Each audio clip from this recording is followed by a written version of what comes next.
Bugs crashing your pack's party? Whether they've got paws or sneakers, your pack deserves a home that's protected from pests. That's where Wondercide comes in. Plant-powered protection made with steam-distilled natural essential oils that actually work. It kills and repels fleas, ticks, mosquitoes, and ants without questionable ingredients or overpowering smells. Safe to use around kids and pets when used as directed, lab-proven to work fast, and proudly made in the USA. We offer sprays for pets, people, homes, and yards. Plus, spot-on treatments, collars, and even shampoos. Whatever your pack needs, we've got it covered. Founded by a pet parent looking for a better way to protect her dog Luna, Wondercide's now protected over 21 million lives and counting. You might have even seen us on Shark Tank. Go to Wondercide.com and use code WONDER20 for 20% off your first order.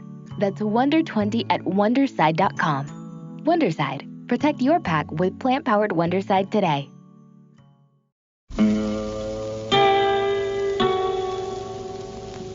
Hello, filthy movie lovers. My name is Gentry Austin. And I'm Casey Scott. And we're the hosts of the Sin Syndicate, film podcast for something weirdos, anti-criterion bros, and Joseph Sarno aficionados. Join us semi-weekly as we peer into the adults-only theaters and sticky-floored cinemas of the golden age of sexploitation, when the morals were loose, the laws were murky, and the intercourse was all simulated. Find us now on the Someone's Favorite Productions podcast network.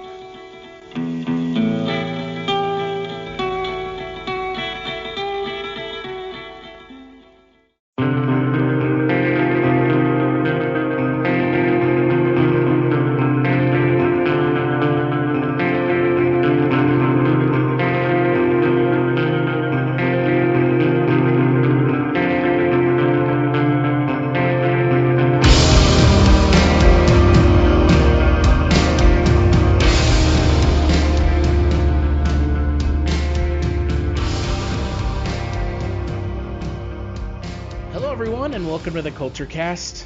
I'm Chris Stachiw. That's right. You are Chris Stachiw. And you are? Oh, and I'm Eric Niss. You are Eric Niss of the world-famous butt rock band Wovoka. I don't know about world-famous, but definitely butt rock. Butt rockers for real, man. Oh, yeah. Butt rock for life. And today we are going to be talking about M. Night Shyamalan's newest film, a podcast I never thought I would do because of, M. Night Shyamalan normally not making good films. But we'll get to our thoughts on the film here in a second. We're going to be talking about Split from 2017. We are going to talk spoilers towards the end of the podcast. I think we'd be remiss if we didn't talk spoilers. But as soon as we get into spoiler territory, we will let y'all know. Eric, do you want to just talk about Split? I feel like we're going to have enough to talk about.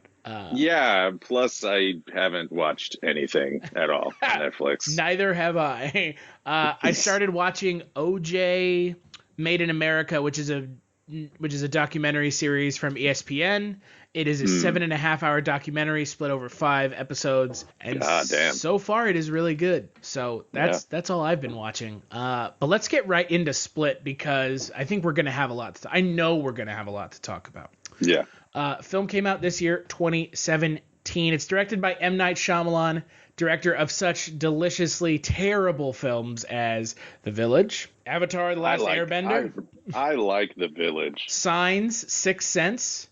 Signs and Sixth Sense are awesome. Unbreakable is amazing. The Happening. That's not so good. What? No. What's happening? That clip of Mark Wahlberg from The Happening is priceless. What? No. Good Lord. We turned that movie into a drinking game. Every time somebody says what's happening, you have to take a drink, and it just frickin' gets debaucherous. What? No. And the IMDb synopsis for the film is, after 3 girls are kidnapped by a man with 24 distinct personalities, they must find some of the different personalities that can help them while running away and staying alive from the others.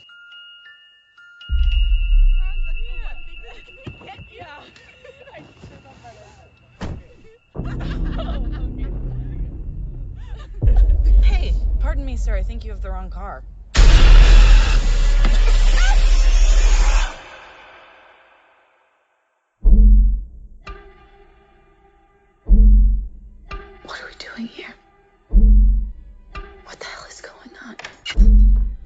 was sent to get you for a reason. Open the door! No! There's a flower on the pillows, a flower in the bathroom. Like, we're important. The only chance we have is if all three of us go crazy on this guy. Who is that? Maybe she can help us. We're here! Help us! We're in here! Don't worry. He's not allowed to touch you. He knows what you're here for. He listens to me.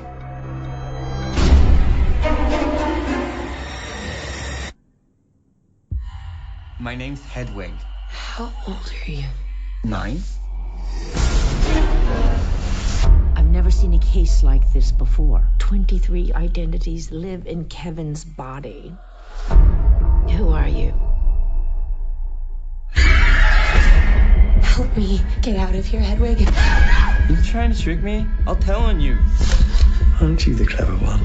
An individual with multiple personalities can change their body chemistry with their thoughts. Someone's coming for you.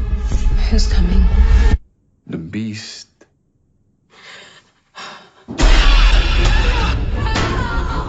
There's a man here. He abducted us and he's going to kill me. We're meant for something. Something horrible.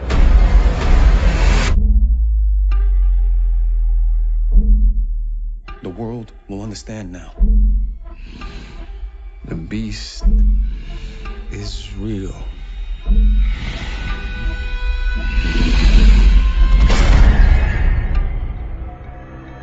He's done awful things to people, and he'll do awful things to you.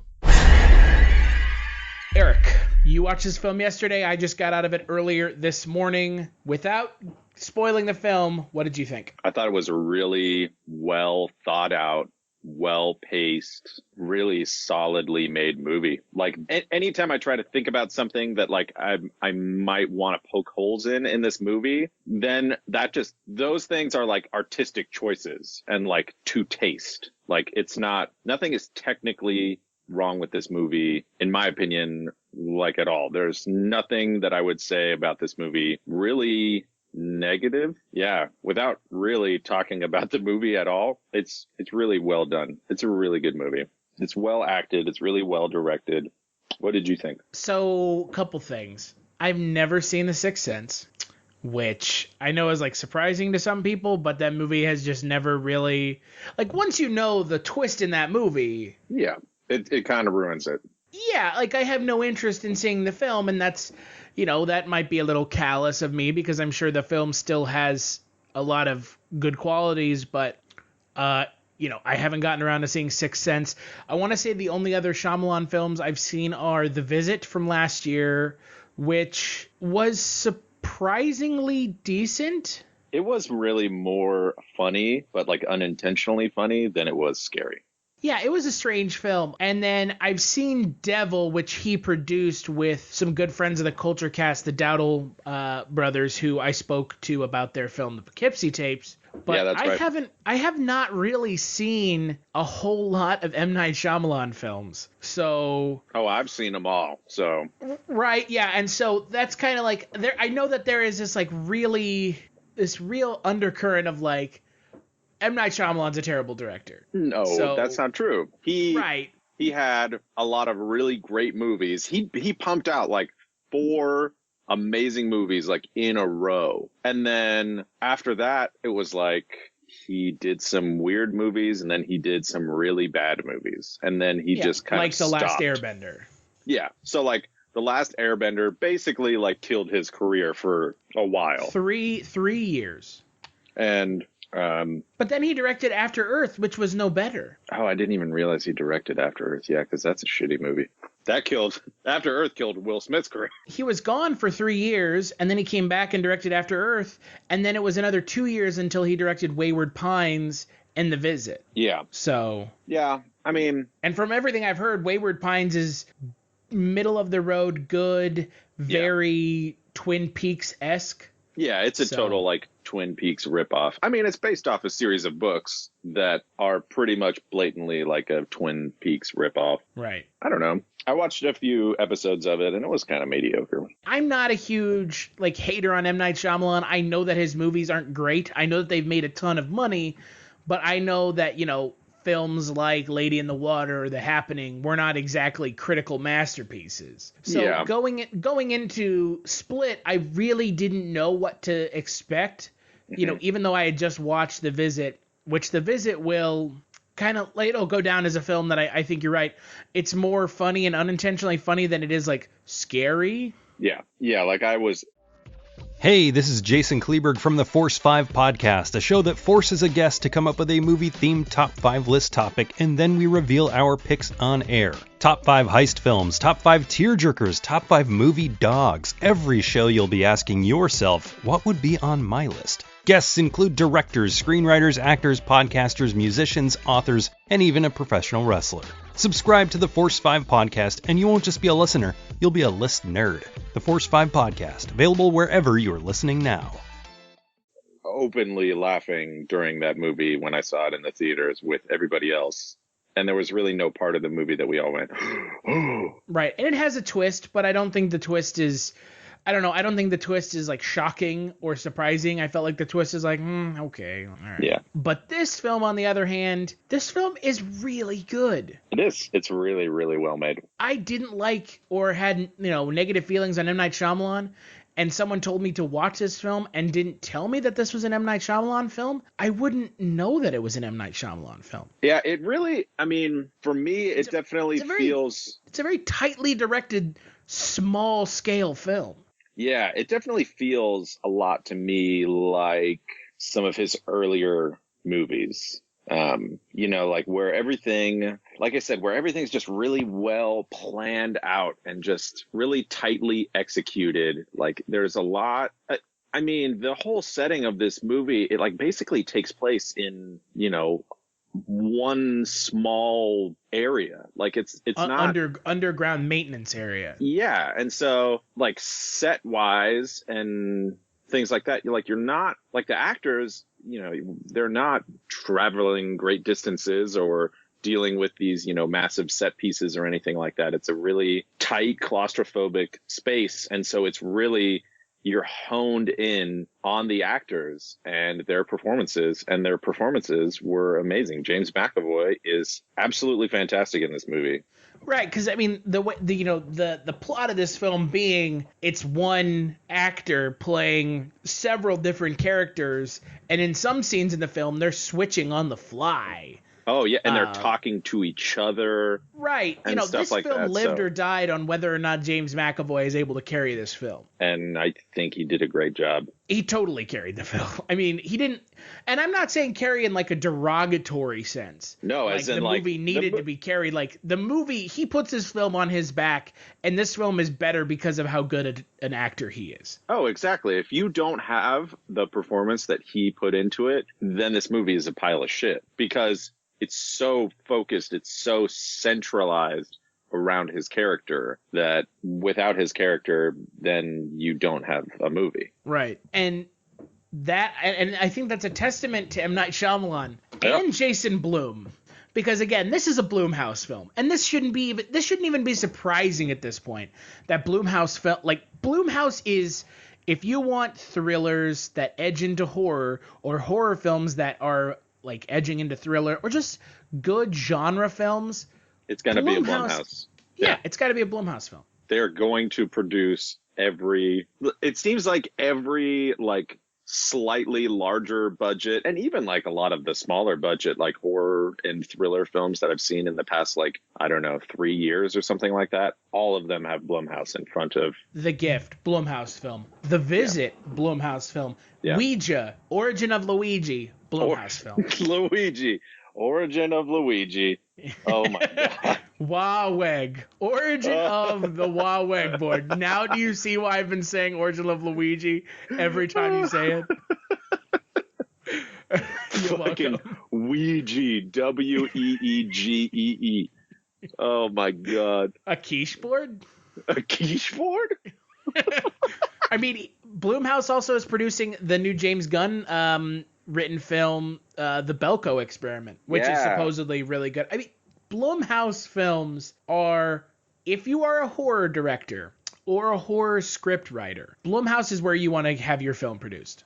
Yeah, because they're going to do a good job, and they, right now, it seems like, are throwing money at pretty much everybody with a decent idea to make a shit ton of movies. And they are making a lot of great ones. They're making a lot of shit ones, too, but that's just kind of like how it goes. Cough, cough, Martyrs remake from 2 years ago. Oh, my God, let's not talk about that. That doesn't exist. Or the upcoming sequel to Amityville, which... What? There's an Amityville The Awakening film coming out, which I don't know. Like with Ryan Reynolds? No, but it's like taking place in the house. Oh, so, okay. It's just like another Amityville horror movie. Yeah, but I mean, this film has kind of all the fingerprints of a Blumhouse film on it. I mean, it kind of does. You know, if I wouldn't have seen this in theaters and I wouldn't have seen like the Blumhouse thing at the beginning of it, I wouldn't have immediately gone, oh, this is a total Blumhouse movie. Because, you know, like when I think of the Blumhouse movies, I think of things like The Conjuring and The Purge and like those types of movies. Those movies to me really feel like Blumhouse movies. Whereas this movie, it is produced by Blumhouse, but it doesn't feel like Jason Blum really had like a strong input on the project, where like in some of the other movies, like I can feel I can feel that sort of guidance into this type of direction of movie because it is produced by Jason Blum. And again, you know, this, you know, the Blumhouse brand is really synonymous with, like you said, good and bad quality horror films, but horror films nonetheless. Yeah, I mean, they have been pumping out more horror films than anybody else over the past, like, you know, couple of years and everything. I actually listened to a podcast. It's called Shockwaves. Now I'm pimping another podcast on our podcast. Is one of the hosts of that podcast Elric Kane? It is. I have spoken with Mr. Elric Kane on another podcast that we should pimp out, The Projection Booth with Mike White. Yeah. Yeah. I mean, Shockwaves is just like strictly horror, but it's like, you know, it's all, well, it's not all, but it is mostly Blumhouse.com, like writers. So like they all work for Blumhouse, but they all go and see, you know, every horror movie that comes out. And I don't know, it's cool. It's interesting, like how the Blumhouse name sort of went from, I mean, they produced like Paranormal Activity. That was like one of the first movies I think that they produced. Well, it was the first film that definitely got them the notoriety necessary to... Right. I mean, they had produced some films ahead of that, but 2007 with Paranormal Activity is where... That's like what put them on the map, yeah. Yeah, you get this like paradigm shift where it's like, well, maybe horror movies can make a shit ton of money. Yeah. Yeah. Because that movie cost something stupid like $25,000 to make or some shit like that, and then it made, you know, hand over fist, just a shit ton of money. So that movie was 100% profit. Which is sad because that movie is... great. The original Paranormal Activity is a great movie. The first time you watch it, it's great. I like the first two. The first two Paranormal Activity movies are really great. But then, like, every time afterwards is diminishing returns. Yeah, it really is. There was the one that was, like, recent where it was, like, it took place back in, like, the 80s. And that one was actually not the worst. But yeah, the rest of them are all garbage. But back to Split, you know, we were talking about James McAvoy and his portrayal of a character with, you know, DID, dissociative identity disorder. Mm-hmm. I was doing some reading after the film that there's a little bit of controversy surrounding the way that is portrayed in the film. Yeah. Obviously.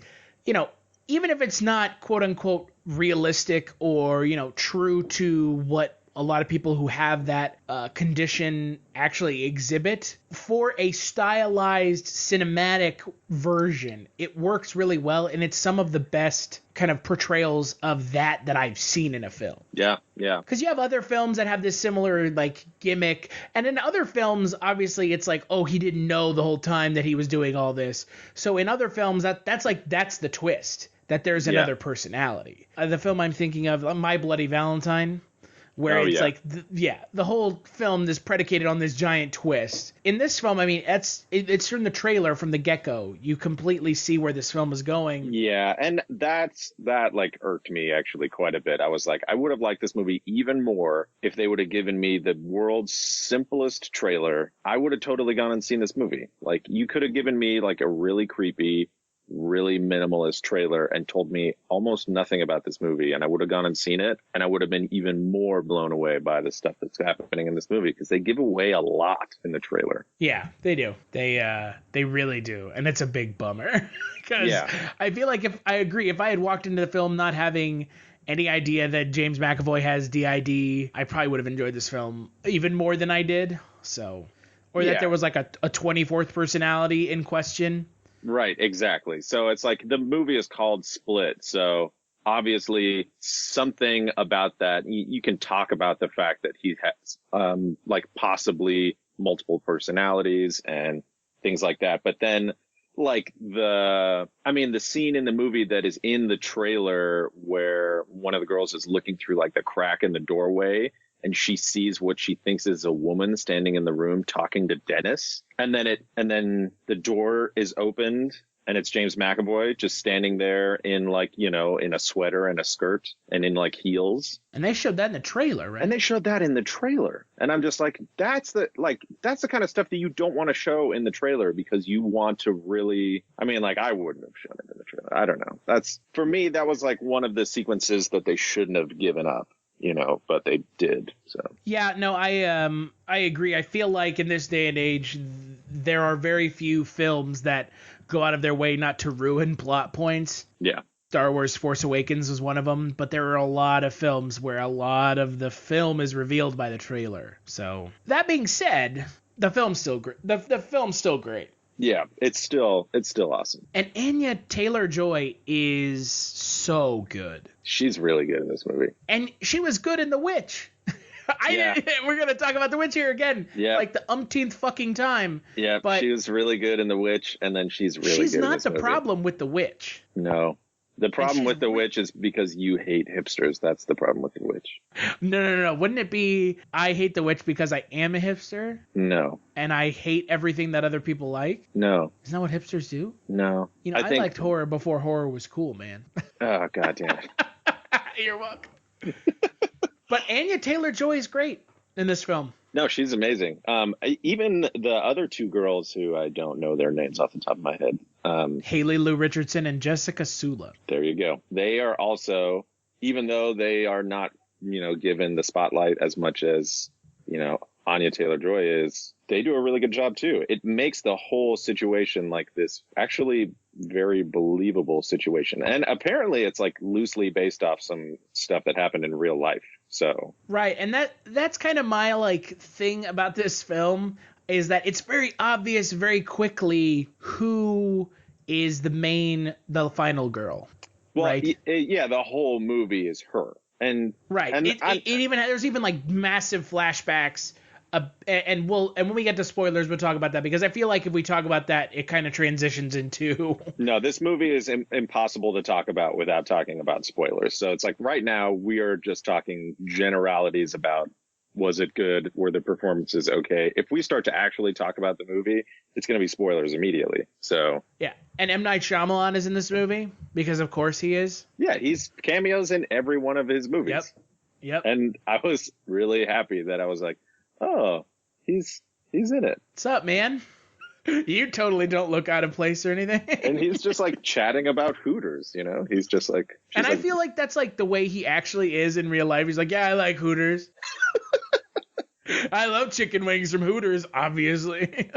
Oh my God. He's like, yeah. It's like Hooters is a fine establishment. Yeah. Hooters is delicious and their wings are super tasty. But, I mean, I don't know. I think if you take the wings out of Hooters, maybe they don't taste so good. But he nuked them for the doctor, the psychologist. Oh, that's true. Yeah. Yeah. But, let's talk a little bit more generalities, and then let's talk spoilers, because I feel like when we talk spoilers, we can finally like open up our discussion of this film. Yeah. I like that it's almost like a bottle episode in film form, because so much of it takes place You know what? I think you're gonna agree with me on this. This film really reminded me of 10 Cloverfield Lane. Oh, totally. Yeah. And even the ending, where there's like a reveal. There's not a twist in this movie. There's a reveal. Is much better than the absolute ham-fistedness of what 10 Cloverfield Lane does. Yeah, so this movie is... Oh, dear God. For the majority of this movie, it is very, very similar to 10 Cloverfield Lane. And then the But ending, I think it's a better film than 10 Cloverfield Lane. Yeah, I like it better. The ending of this movie is what the ending of 10 Cloverfield Lane could have been. Something a little bit more subtle, thought out, nuanced. 10 Cloverfield Lane's ending relies too much on the Cloverfield name. Yeah. This film does not rely on anything to end. This film stands on its own as a good film. I feel like 10 Cloverfield Lane doesn't stand on its own because the last 20 minutes falls apart so hard that it kind of ruins everything else in the film for me. Yeah. The ending is a little bit on the jarring side. Like, all of a sudden, it is a very different movie. And we've talked about this before. It's totally because that movie was its own separate thing. And then they were like, oh, we want this to be a Cloverfield movie. Let's rewrite the ending so that it's Cloverfield. Thanks, JJ. And, yeah. And I think they could have done a better job. I think they could have done it a little bit more subtly, but whatever. I'm not a fucking movie maker, so my opinion means jack shit. Well, I think the real issue is this film is written and directed by M. Night Shyamalan. Yeah. 10 Cloverfield Lane was written and directed by Dan Trachtenberg, but then J.J. Abrams came in and was like, this is interesting. Let's tie this into Cloverfield in a really ham-fisted way that barely works. Yeah. So, and this film's reveal ending completely stands on its own. You don't need to watch any other movies to understand this film. No, exactly. And I think that's the biggest success of this film. But before we talk spoilers, for those people who aren't listening into the spoiler territory, your kind of final takeaway, generalities of the film. I mean, if we're gonna do a pre-spoiler, skip it or watch it, go and watch it. It is a really fucking good movie. I was the one who pushed for us to go see this movie, and it was kind of one of those things where I was like, I hope this is going to be good. Otherwise, Chris is going to be bummed that like I pushed so hard to go and see this movie. And I'm really glad that I did, because M. Night Shyamalan did a really good job with this movie. It is definitely a return to the style of movies that I love seeing in general, and love seeing specifically out of M. Night Shyamalan. It reminds me of like his first 3 or 4 movies, which are all fantastic in my opinion. So it's really well made. I'm going to have to go see it again at some point, but yeah, it's definitely worth the watch. What would you give it out of 5 without talking about some of the bigger plot points? I would give this movie like a solid 4.5, maybe 4.75 out of 5. It's like nearly a perfect movie. Yeah, I would give it about a 4 as well. It's a really good movie, and surprisingly so. Again, like you said, this was kind of a gamble. Yeah. I wanted you to start getting involved in picking out stuff, and this was kind of the first big pick out was Split, and I was worried because it's an M. Night Shyamalan film, and again, not worried that it's an M. Night Shyamalan film, but he doesn't have a great track record right now. No, I mean, he does now, but, he didn't prior, if that makes sense. Yeah, exactly. So I would give it a 4 out of 5. It's a good movie. It's an interesting, it's a good movie. Yeah. So let's talk spoilers. Spoiler time. Please go watch it and come back, because we're going to talk about the big reveal. And so please come back after watching the film and listen to this part. So, big reveal of the film is it is in the Unbreakable universe. Yeah, it is set in Philadelphia. Dead smack dab in the middle of the Unbreakable universe. Bruce Willis is in the post-title card pre-credit scene. Yeah. Where they even go back and reference the Samuel L. Jackson character from Unbreakable, if Mr. Glass. If my research is correct. Because you haven't seen Unbreakable, because you're some sort of monster? I am some sort of 24 split personality monster. Yeah, now you got to go back and watch Unbreakable. I already have it queued up, ready to go. I'm going to watch it. It's definitely my favorite M. Night Shyamalan movie. So, and I mean, it's held in pretty high regard because it's a superhero movie done in the real world. Yeah. That wasn't advertised like that. It's a superhero movie without being a comic book movie, which is amazing and wonderful. Right. I read somewhere that it was like, what if Superman was on Earth and didn't realize he was Superman? Kinda, yeah. So this film takes place in the Unbreakable universe. There was some chatter that this was a thematic sequel. It's a direct sequel. It's not a sequel. It's just in the same universe. It's a sequel in the sense that it's taking place in the same universe. It's a sequel in the sense that all Marvel movies are sequels to other Marvel movies. Yeah. It's like a cinematic universe sequel. Yeah, it's definitely, and it is confirmed that this movie has now set up a actual true sequel to Unbreakable that they're going to be making. So. Which M. Night Shyamalan has been talking about for 17 years now. Yeah, so, and people have been clamoring for 17 years. Yeah. And so that's kind of the big reveal in the pre-credit, post-title screen scene.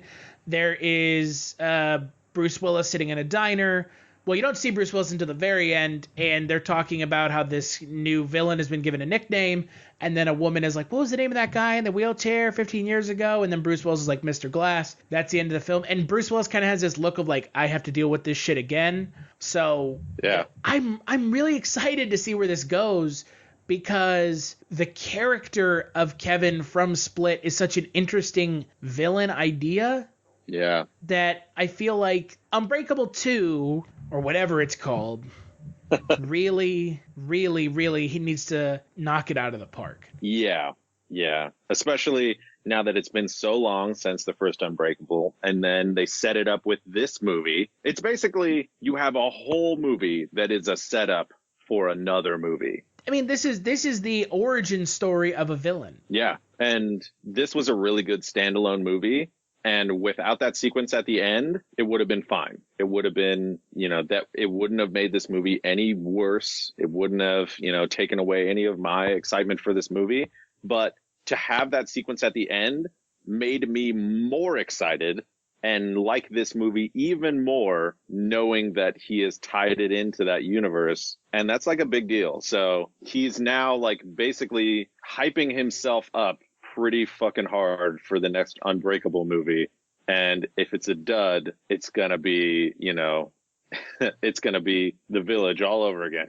Is this film better than Unbreakable? It's a different film. It's a very different film. God, I haven't seen Unbreakable in probably a couple of years. It gels thematically with Unbreakable. It does. Yeah, it definitely gels thematically. It's hard to say if it's better or worse because it's a different movie. You're looking at this movie from the perspective of the villain basically most of the time, whereas in Unbreakable you're looking at the movie through Bruce Willis's perspective. So if Unbreakable was the creation of the hero, this is the antithesis of that movie. This is the creation of the villain, if that makes sense. A pretty good villain, too. Yeah. So it's interesting to see, where they're going to take. The fact that you have this character that is a villain, but that also is not a villain. It's Kevin has 23 personalities, like 23 separate entities, basically trade control over Kevin's body. And it's interesting the way that they talk about that in the movie, because like there's a doctor that he sees, who's been working with him for a really long time to try and, suss out all of this. And the movie is really based around like trauma, like childhood trauma, and how that shapes you into a person and what that does to you, which is really, really interesting and a really, it's a really tough subject matter to get right and to do it in a way that's not like, exploitative. That's not exploitative, or that's not like, ham-fisted and like knocking you over the head with this idea of like childhood trauma. And I don't know, man, I think it's done really, really well. And you see all these parallels between Kevin and, Anya's character. I agree. It's again, like I said before, the use of the kind of the plot device of Kevin has DID. I think it works really well, and it's not done in a way that I feel is like making fun of it. No. Or poking fun, because ultimately at the end of the day he becomes a monster. It does, and I mean, it doesn't seem like, it never ever seems like it's poking fun at it, but that's not really what I'm like worried about in the type of situation of like, a DID type of thing is. But no, you're right. It's like, how do you portray 23 different people inhabiting the body of this one guy? And I don't know if, I mean, maybe that's the, point at which people are like, oh, that's not realistic. That's not how it actually happens. But the way that they portray it, at least to me, having never interacted with a person, at least that I know of, that has DID and seeing what that looks like, it seems like a pretty believable, pretty realistic, at least for a movie-going experience, take on, what that would look like. And they actually provide a lot of like backup to, give that, performance legitimacy. They have the doctor, who does that Skype conference, partway through the movie where she's talking about how, she had a patient who was blind, but then she developed these other personalities that were not blind. And then it basically brought her out of her own blindness.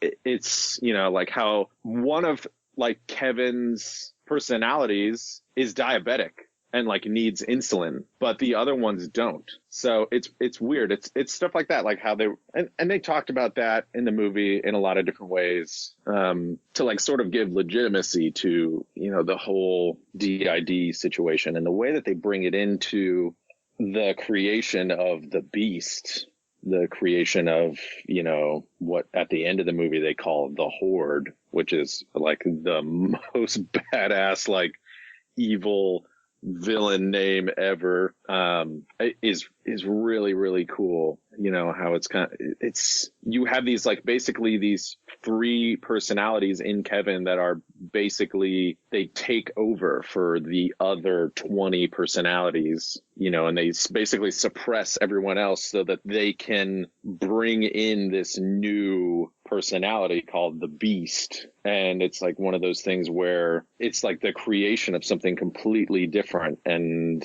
they talk about it in the movie a lot, where it's really like how far can the human body really take it?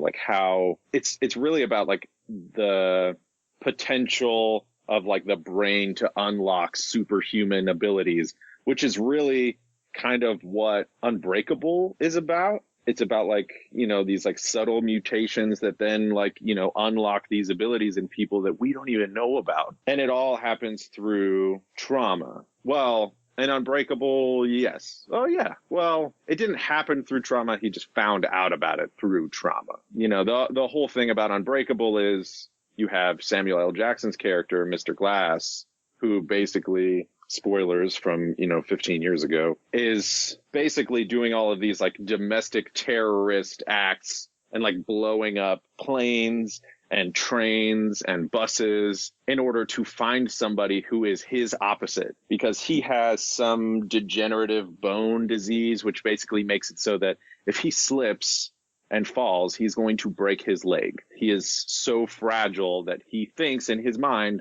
there's got to be somebody that is the opposite of me. Somewhere in the world, there is somebody who is unbreakable. And he basically blows things up and destroys things and kills countless people until he finds Bruce Willis, who is his opposite. And it's all through like, genetic mutation or whatever. And in this movie, it's sort of the same idea, but it's all, I don't know, it's all mental.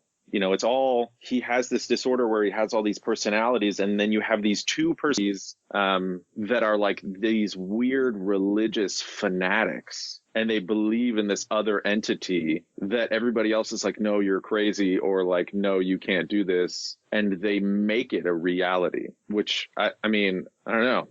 I'm still trying to wrap my head around the full concept of it. So I'm kind of working this out as I'm talking to you about it, but that's what I figured is going on, or that the film is hinting at, is that I guess they believe it so much that they manifest it themselves.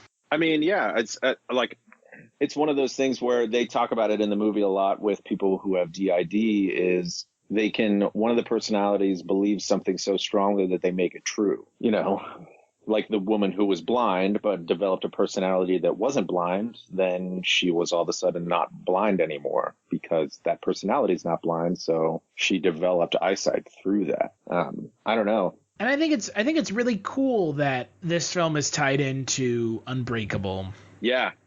Because there's a real sense in the film that there's more going on. Yeah. Like, even though I knew kind of that there was something in this film that had it tied into Unbreakable, there's a lot going on in this film that's like, it always feels like there's more going on. Yeah. Yeah. It's because this movie takes place in such a like claustrophobic small area, which is also a really interesting reveal, that this whole movie basically, or the majority of it, takes place in this like underground maintenance area that you don't really know where it is. And then at the very end of the movie, when the other maintenance guy finds, the final girl and walks her out, they're in the underground maintenance area of a zoo. And so that's kind of like the manifestation of like where he has created this other personality. It's in, like they say it in the movie, that it's kind of like an amalgamation of the various, animals in the zoo. So, I mean, like that was really interesting to me. It's this whole movie takes place in such like a claustrophobic small area. And then at the very end, it opens up, Yeah, it's very much a bait and switch. Yeah. There's a large amount of misdirect in this film because you really think that this is some sort of like just like a kidnapping thriller. And then by the end of the film, it's this sequel, whatever you want to call it. Yeah, I don't know. To Unbreakable. There's so much going on in this movie, though. Like, even though there's so many different like small moving parts that sort of create this whole thing. Like, you have the whole character development of Kevin, who, even all of the personalities, like you don't even get to see all of them. You really only see like a couple, and like really just the main ones. And then you have this girl, who like from the setup in the beginning of the movie is kind of like the outcast, the outsider. She doesn't fit in with anybody else. And she's taken along with these other two girls, and you get these flashbacks from her perspective, kind of going throughout the movie about how she was molested as a child. And then eventually you find out that by her uncle, and then you find out that her dad died and she is under the care of her uncle still, like to this day. And it's really interesting at the end of the movie where, the cop comes up to her after she's dealt with this whole big crazy ordeal, and she says, "Your uncle's here to pick you up." And she like kind of looks at the cop, and I like how they kind of leave it open. It's like this thing, like, does she tell the police officer? Does she finally stand up for herself and tell somebody what's going on? Or does she still keep it a secret? Does she take care of her uncle herself? There's like not an overt like resolution to like her personal like struggle with her like abuse. And her character is tied so closely to Kevin because they go back and you have a little flashback for Kevin, the actual Kevin, the original personality, and like how his mother was super abusive to him and how he developed these personalities in order to cope with that, and some of them were developed, for different reasons as like, ways to keep Kevin safe, to protect him. And that's like what all the personalities always say. They're like, Kevin can't take care of himself. That's why I'm here. I'm here to take care of him. I'm here to protect him. And so it's interesting how all these personalities sort of like come from this place that's like not malevolent. And it's really actually like very sad, but then they can like turn it and really take it in this direction that's like beyond now protecting Kevin. Now with the creation of this new personality, it's kind of like the creation of like a higher entity. And that's like kind of what they say is like, this is no longer about protecting Kevin. This is about showing people exactly what we are capable of, and proving. That's the whole point of the final act of the film, is that it's like this, I guess, this evolution of humanity. Yeah. And that definitely ties in with Unbreakable a lot.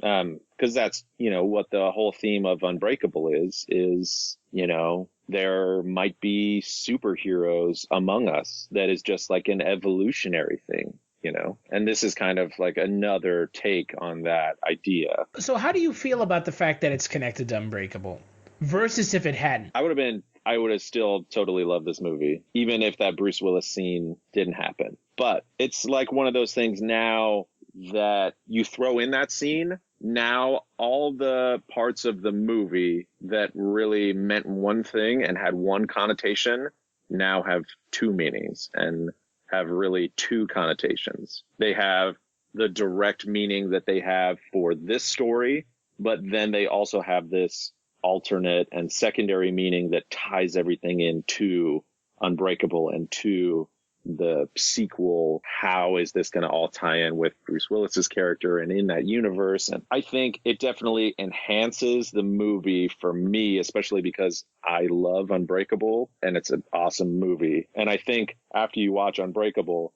you'll kind of understand why that scene really makes this movie even better than it already is. Did you have any idea that this was somehow connected to Unbreakable? No, I had no idea. So when you texted me about it last night, I thought that maybe you had gone and seen the movie already, or you were looking up stuff on the internet to like spoil it for yourself, because I didn't. I saw like 2 previews for this movie, and then I was like, I am not looking up any information. I'm not checking out IMDb. I'm not looking at Rotten Tomatoes. I am just going to go see this movie and go in blindfolded. Like, I don't want to know anything about it. And I'm really fucking glad that I did. Even though I knew ahead of time that there was some sort of connection, it didn't ruin it. Because honestly, like, I didn't know how it was going to be connected. Yeah. And they did it in a really, really good way, where it's not like, they set it up perfectly for a sequel. But like I said, they could have not had that scene in the movie, and it would still stand on its own as a fantastic film. It would be the same movie. And it's so nice to see M. Night Shyamalan not making a film that relies on a twist. Yeah, it really doesn't. And like I said, like, there could have been more reveals in this movie had the trailers not given away so much. But at the same time, the stuff that the trailers give away it's not so crazy important that it keeps it secret. I think it just would have been better. I would have liked it better had I not known as much about the movie as I did going into it. And I feel like I knew probably less than you did going into it, because you knew about the whole Unbreakable thing and I didn't know about that going into the movie. So, but it doesn't feel like the rest of his movies where the whole movie is set up for this big twist at the end. It really feels like just a well-paced movie that's kind of like this slow burn where you're waiting for, they set up the beast like right away in the movie. And so you're waiting for that to happen the whole movie. And then hell, they set up the beast in the trailer. Yeah. And then it happens, but it's like, it's not this crazy big reveal, but it's still done in this really, really well done manner, God, and they build it up so well, when Dennis is talking to the doctor, when she finally finds out that she hasn't been talking to one of the personalities, because that's one of the other things that happens is the other personalities start to email the doctor like frantically in the middle of the night when they can like slowly or quickly take control of the body for a half a second while the other personalities are asleep or away or whatever, because they're like, this crazy shit is going on and we need your help. Like, this is not good. And then you have the 3 personalities who are kind of in control right now. And one of them is pretending to be one of the other personalities and going to the doctor and telling her that everything is okay. And she figures that out eventually. And when she has that conversation with Dennis about the beast, and he says the beast's, skin is tough, and it's like unpenetratable, like a rhinoceros's hide, and he's tall and he's insanely strong and he can scale seemingly sheer surfaces using the tiny imperfections in the surface to act as friction so that he can climb it and all of this stuff. And you're just going like, oh shit, like this guy is fucking crazy. And then all of that stuff happens. I mean, he gets shot almost at point blank range in the chest. And it's just like a road rash. It's like a scrape. It doesn't like penetrate his body at all.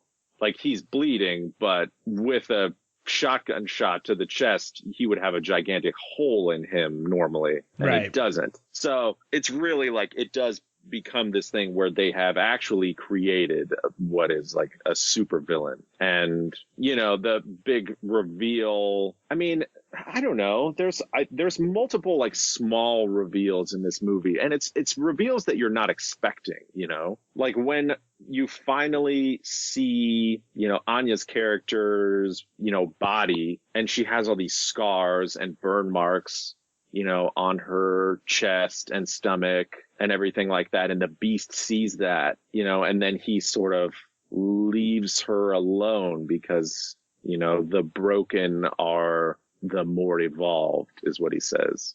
It's like, that's like, it's, for me, it was really interesting how they tied in the whole, you know, like child abuse and, you know, like everything into these characters.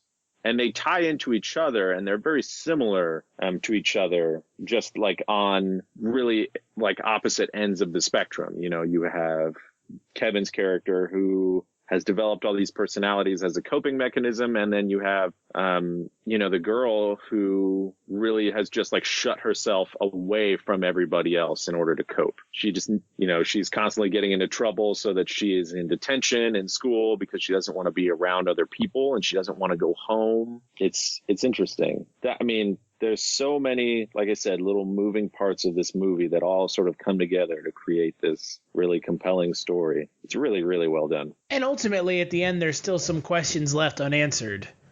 Yeah. Like, you know, how is he able to do, you know, how is he able to become this monster at the end? Yeah. It's not really explained. Well, they have that. It's just kind of, yeah.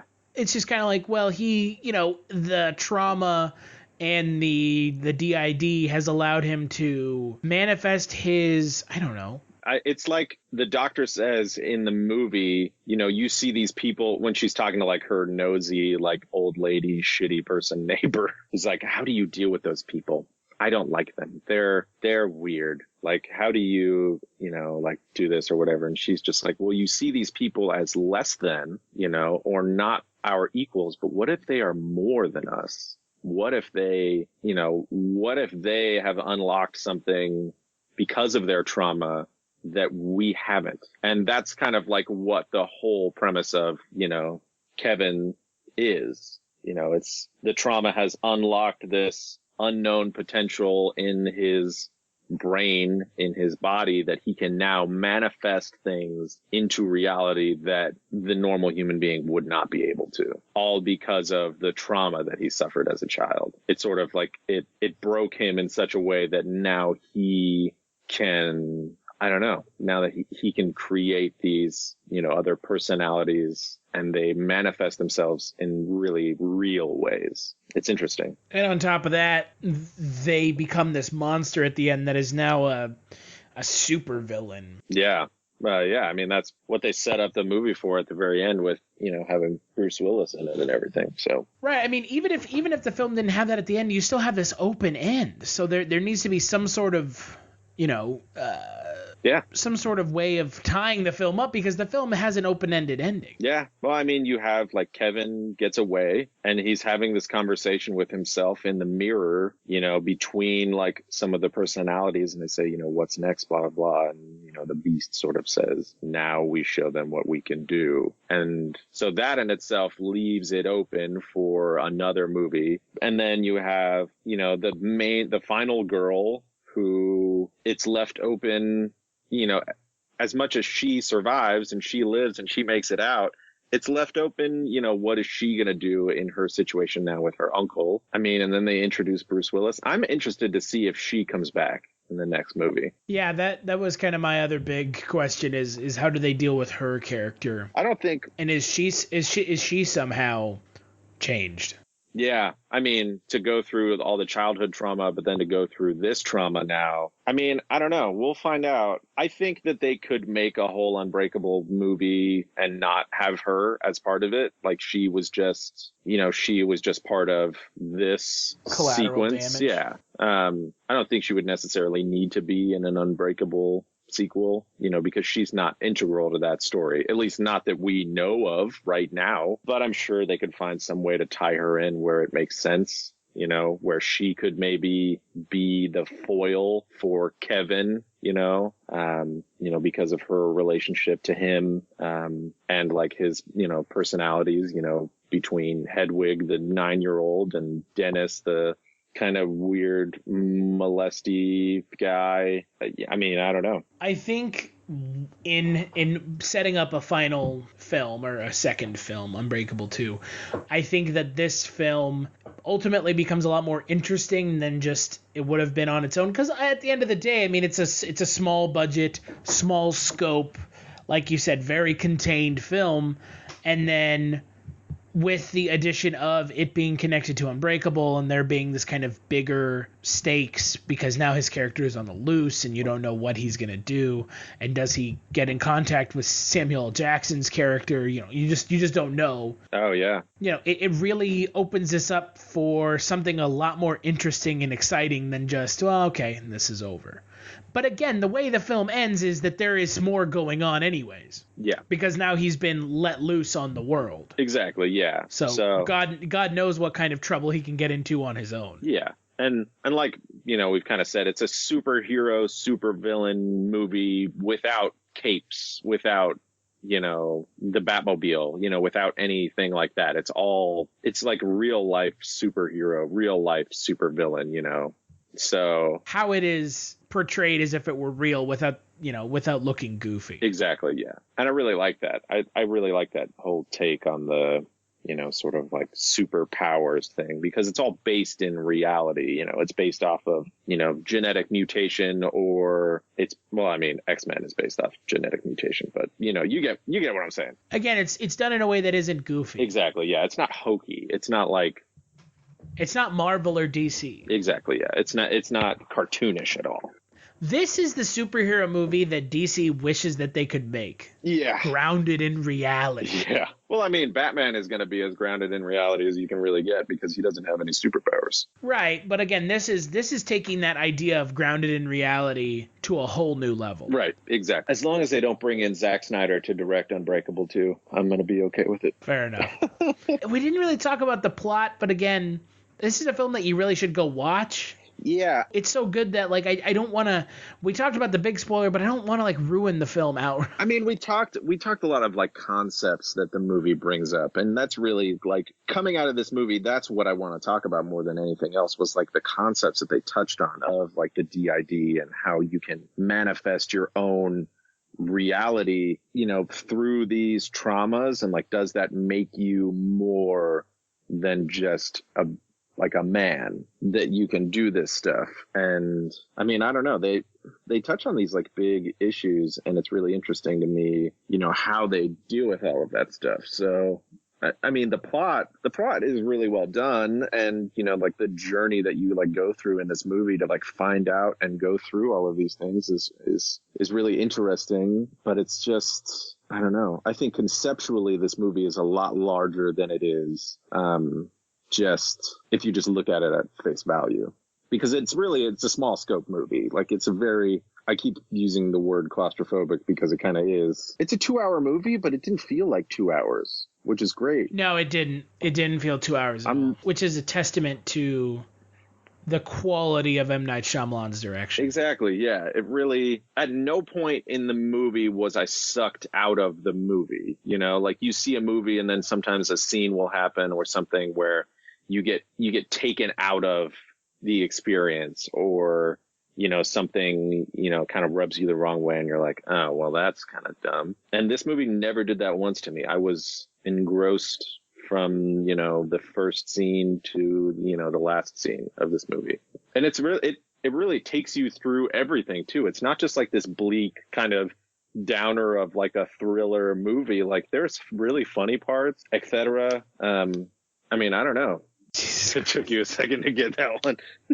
James McAvoy in this film kills it. Yeah, he does. It's a really, really, really good role, especially for him. He did a really good job. This film really is super successful in using McAvoy's acting abilities. He goes pretty far in his portrayal. I mean, dressing up in, women's clothing and all kinds of stuff, but it's never campy. It's pretty believable, and it's pretty scary too. Well, and it's really it's the thing that I noticed more than anything was how quickly and how precisely his body language changes between personalities. And so when he's playing Hedwig, the 9-year-old, his body language becomes that of a 9-year-old kid, immediately. And then when he's playing Dennis, sort of like this strict, germaphobe, OCD, neat freak who's also kind of a little bit molesty, he just becomes that. Whenever he becomes Miss Patricia, he all of a sudden is like this older English lady, and he acts like it. He's got the shawl on.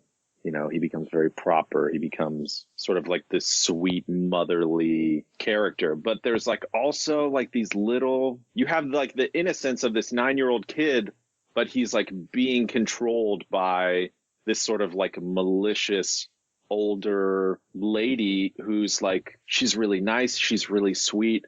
But she's also insane and basically wants to bring about the end of the world. I don't know about the end of the world, but it's almost like that type of situation where she has these malicious intents that she's not directly going to share with a 9-year-old.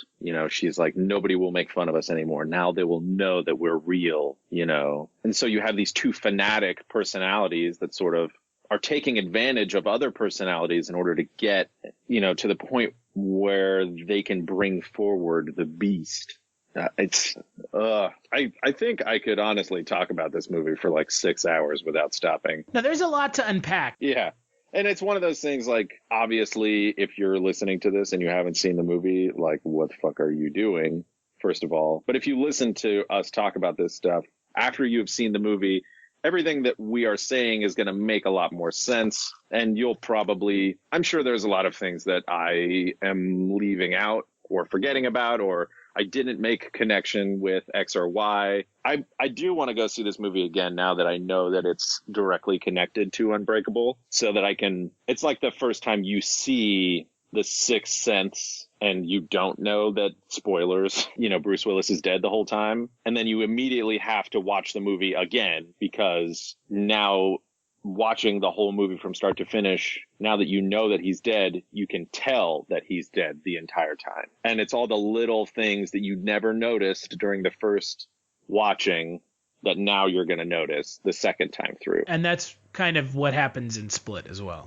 I'm really interested because there's a bunch of things that jump out to me that seem directly connected to Unbreakable, but I'm sure on a second viewing I'll be able to pick out even more stuff and be able to go, oh my god, this is even more connected than I even thought. So I don't know. I'm really excited about this movie because it's a very good M. Night Shyamalan movie, which I have been missing for a lot of years now. And I'm even more excited for what this means for Unbreakable 2 and future M. Night Shyamalan movies. Yeah. With the Unbreakable tie-in kind of revealed and us talking about it, what would you give the film now? Does it change your thoughts on the film? Without knowing about the Unbreakable stuff, without having any of that on my mind, or without that existing, yeah. I mean, I said before 4.5 or 4.75 out of 5. Without the Unbreakable stuff, maybe it's a 4, and with the Unbreakable stuff, it's closer to a 5. It's the connotations that sort of brings to this movie are pretty weighty. I mean, because Unbreakable is such a good movie, and it brings with it, sort of its own meanings, and the fact that it now changes, what this movie as, a whole means is, it's a really good idea, and it's really well done, on the part of M. Night Shyamalan. And it works. Yeah. It doesn't feel tacked on. Well, like you said earlier, they did with this movie what I wish they would have done with Blair Witch. Which is make it a sequel, but like not let everyone know that it's a sequel. Have it be its own thing, and then surprise me that it is part of that.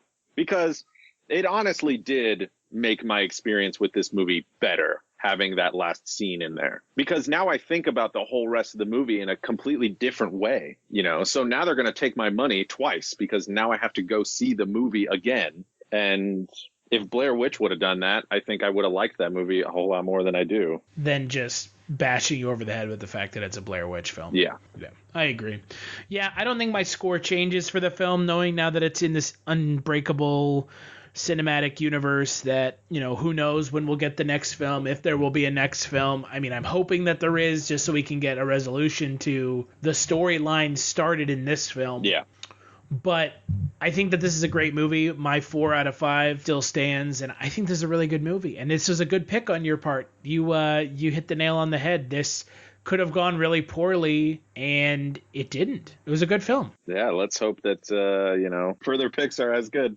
Further picks are as good. What do you think the film has on Rotten Tomatoes right now? I'm sure it's probably got in like the, I don't know, I would say like maybe high 70s, maybe like low 80s. I'm sure it's a fairly polarizing movie. Like, I'm sure the people who liked it and who liked the fact that it's tied into Unbreakable really liked it. And then I'm sure there's a bunch of people who are going to shit on it because of its portrayal of DID and child abuse and things like that. You know, those are touchy subjects for people, so I'm sure some people aren't going to like that. Split serves as a dramatic tour de force for James McAvoy in multiple roles and finds writer-director M. Night Shyamalan returning resoundingly to thrilling form with a 76% on Rotten Tomatoes. Yeah, that's not surprising to me. I mean, if it were up to me, I would give it a higher rating, but 76 as like an overall like critics and stuff is pretty, that makes sense to me. Pretty good. It's pretty good for an M. Night Shyamalan film. Yeah, well, especially because I'm sure everybody was just ready for this movie to be a piece of shit. So yeah, everyone was waiting for it to be bad. Yeah,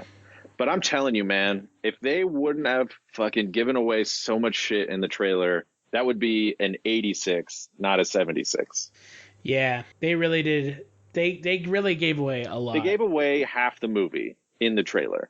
Like, is it the super duper important half of the movie? No, they didn't give away all like the really important like reveals and sort of the structure of the movie and like all the great tie-ins that it has, with, Unbreakable. And then just in general, with all the stuff where the characters are so tied into each other without realizing how tied into each other they are. I liked this movie a lot, and I would have absolutely loved it. It would have probably gotten, like a 10 out of 10 from me if they wouldn't have revealed anything in the trailer.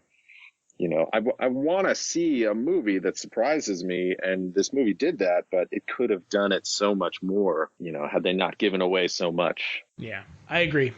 I completely agree. They really did kind of give away the farm super early on. Well, before I talk about the next Kulturecast, Mr. Nis, anything going on with Wovoka? No. Well, yes and no. Like I said on the last podcast, we just finished a song that's going to come out on a split probably in the next few months. So when that sort of comes out, be on the lookout for that, and I'll kind of let everybody know when that's happening. I don't know. We've got some stuff that we're working on between, now and then, but it's top secret, and I can't tell anybody. We're not doing any shows for a while, but I'll let you know when that happens. In the meantime, you can follow me on Twitter at Tycho Magnetics, because I'm on Twitter sometimes. I rant about movies and live tweet things while I watch them, which, yeah, I don't know. If you have suggestions. It's too bad you didn't live tweet Split. Yeah, I think the people in the movie theater would have been mad at me. No, but you know what I think I'm going to do is the list that you emailed me, I think I'm going to start to go down that list. And if there are movies that I haven't seen off that list, I'm going to watch them. And then I'm going to live tweet them. There are a lot of movies on that list. There's a lot. So it gives me a lot of like live tweet fuel. So I'm going to do that. I'm gonna tweet fuel. Live tweet. The movies you like, go fuck yourself. Yeah. Everybody else is tweeting about how they hate Donald Trump and everything, and I'm just gonna stay away from that. I'm just gonna live tweet movies. I think that's a better idea. Yeah. That's just me. Let everybody else live tweet about Donald Trump. I'm like, you know what? Yeah, Donald Trump's a fucking piece of shit. Whatever. Haven't you guys gotten this point yet? Haven't you understood this yet? I'm not surprised by anything that happens anymore. It's just the way that it is. And it's the way that it's going to be for a while. So I'm just going to keep doing my shit and live tweet some movies. And I'm going to have a good time. Rock and roll. Fucking A. I like your attitude.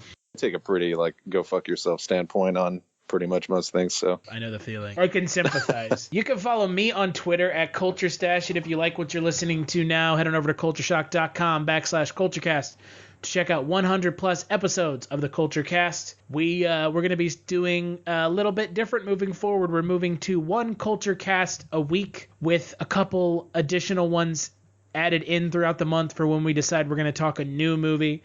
I believe next month we're talking John Wick 2 or A Cure for Wellness.